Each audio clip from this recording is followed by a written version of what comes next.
8e jour. Sainte Marie, reine de la famille, écoute le drame de la famille en crise.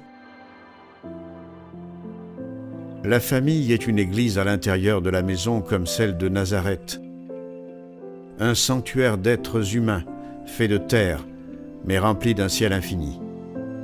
Marie, qui est femme et mère de famille, nous enseigne la valeur profonde de la communion. Actualisation. Une fille de 8 ans, dans un petit essai pour l'école, a décrit ainsi sa famille. Dans ma maison, il y a 2 chambres, 2 petits lits, une petite fenêtre et un chat blanc.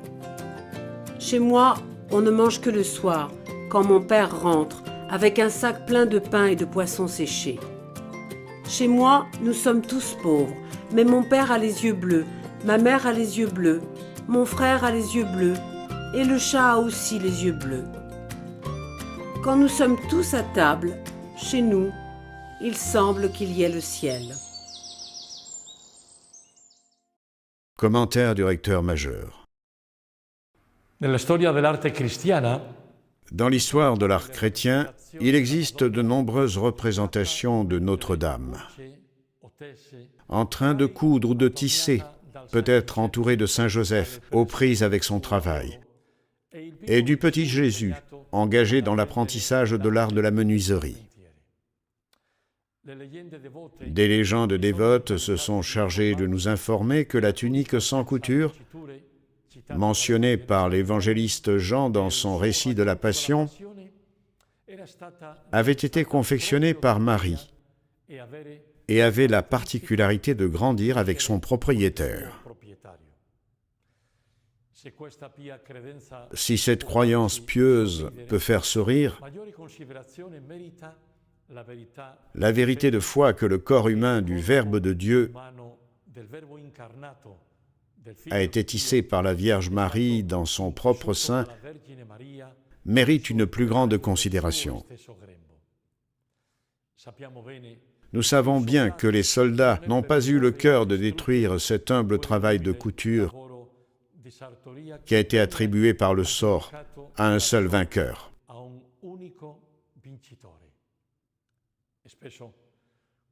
Souvent, cette tunique a été évoquée pour indiquer l'appel à l'unité des croyants dans le Christ. Mais il n'en est pas moins vrai que le sacrement du mariage peut être éloquemment représenté par le vêtement indivis et indivisible du Christ.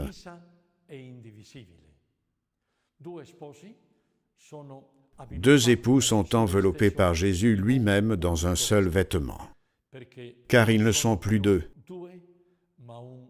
mais un seul être. La famille de Nazareth n'était pas celle des contes de fées. L'Évangile nous en témoigne clairement dans Matthieu 2 et Luc 2. Mais Joseph, avec sa prompte obéissance, Marie, avec sa franchise intérieure,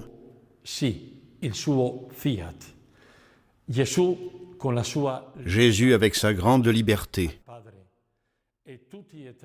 et tous les trois, avec leur capacité à garder l'amour dans leur cœur, sont là pour nous rappeler que chaque nœud familial peut se dissoudre dans la toile de l'unité. Référence salésienne. Don Bosco avait trop forcé ses conditions de santé. Une pneumonie sévère l'a mis à rude épreuve. Le père Borel lui a donné l'extrême-onction. C'était un drame pour les 400 garçons de l'oratoire.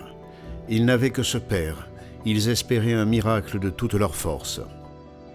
Don Bosco a guéri.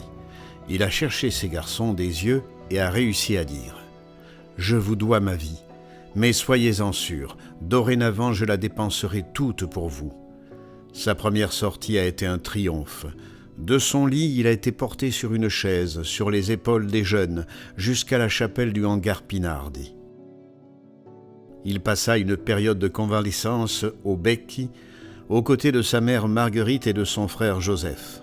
Puis, après quelques mois, il retourne à Turin et sa mère s'y rend avec lui. Ils sont arrivés détruits après 40 kilomètres de marche. Un prêtre ami les a vus et s'est étonné. « Mais vous êtes fous, où allez-vous? Comment allez-vous vivre? Avez-vous quelque chose au moins ce soir ?» Dieu pourvoira, mon ami. Ce brave prêtre, ému, lui donne sa montre. « Tu le vois?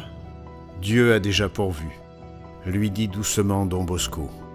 Marguerite a été la première à entrer dans ces pièces vides du premier oratoire.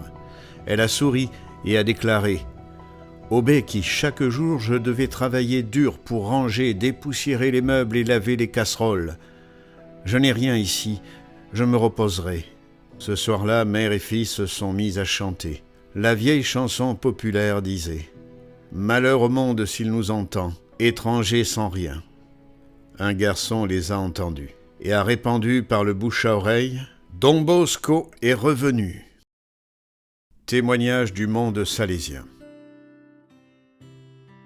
Bonjour la famille. Nous sommes Tere et Antonio. Salésien coopérateur et membre de Hogares Don Bosco. Mariés depuis 39 ans. Nous avons 3 enfants et une petite fille. Nous sommes privilégiés. Dès notre plus jeune âge, nous avons reçu le don de la foi. Notre chemin au fil des ans A été nourri par une formation continue et par une communauté qui nous a aidés à progresser.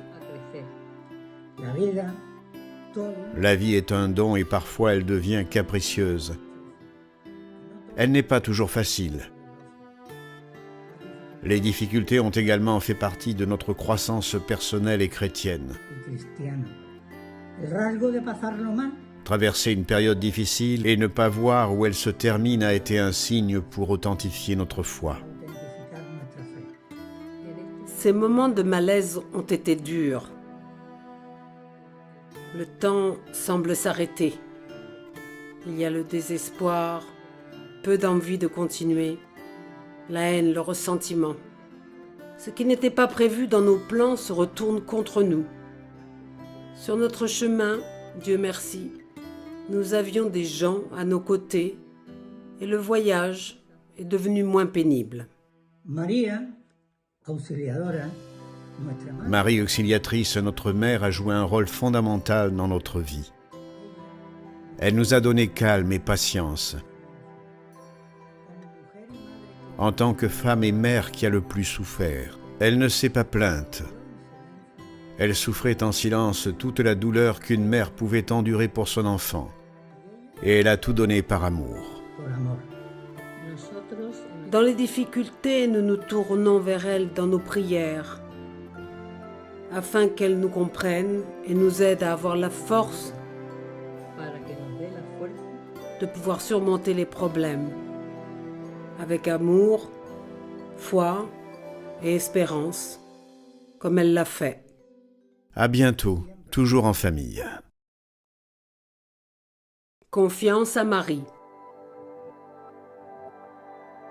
Accueille-nous sous ton manteau, ô Mère, et fais-nous sentir la chaleur de la famille, de cette famille dans laquelle le Seigneur a voulu naître, cette famille qui, comme les nôtres, a affronté des difficultés et le découragement.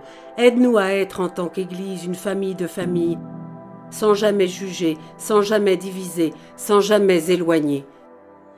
Sans jamais éloigner.